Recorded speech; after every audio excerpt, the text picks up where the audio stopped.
Alright, so I'm going to be reviewing Scream 2022, which is also known as Scream 5. I kept calling it Scream 6, but it's Scream 5. Um, I'm just going to be doing some reviews back to back because I haven't posted in 2 years because sometimes I just don't care about posting videos on YouTube. But anyways, so this one is a I don't know if this is supposed to be a direct sequel to the first. I don't think it is. I think it's kind of in. I think it's in continuity, but it. I guess it's kind of a direct sequel to the first, but not really. They go into a lot about prequels and stuff in this movie. But anyways, this one is about a group of teenagers and they're being attacked by Ghostface again. By Ghostface, and this time these teenagers are somehow connected to people from the original, from the first Scream, and even like a character from Scream 4. So, I'm not really a big fan of the Scream franchise, but and I was kind of apprehensive about this one because it's not written by Kevin Williamson or Wes Craven. It's well, because Wes Craven's deceased now, and uh I don't know why Kevin Williamson didn't write the script, but it's written and directed by a team or two people from a directing team called Radio Silence. They did a segment in the first VHS called Amateur Night, and they also did the movie Ready or Not with Samara Weaving.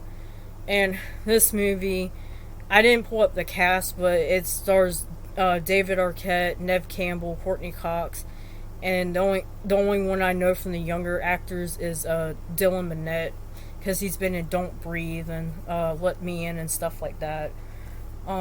But I thought that this movie was pretty good.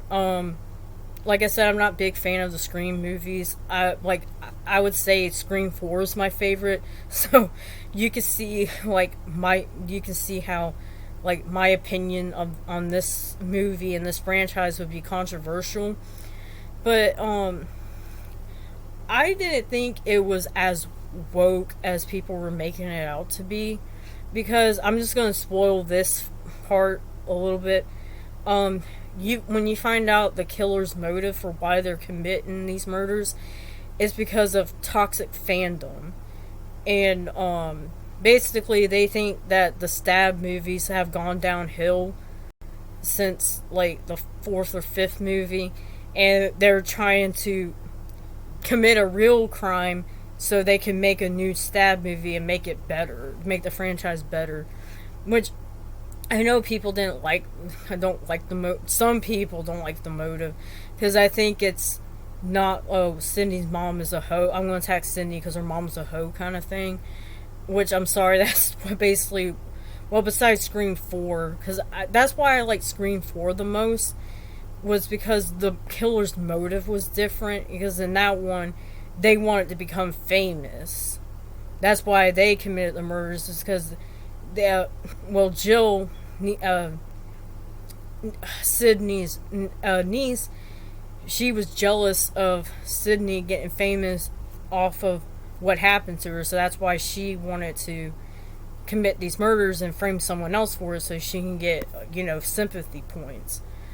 But anyways, yeah, I didn't mind that the motive was about toxic fandom. I thought it was different enough, you know, and they kind of make references to like horror, the state of horror nowadays, which is basically like, reboots and sequels and what they call requels, which is like Halloween 2018, the new Texas Chainsaw Massacre, even Texas Chainsaw Massacre 3D and stuff like that, where it's a reboot of of like a popular franchise, but they only follow the first movie. They ignore all the sequels, and then they get characters from the first movie or like actors and actresses from the original movie and put them in the new movie, which I thought. And they also talk about elevated horror, which is stuff like that A24 puts out, I would say I don't have nothing against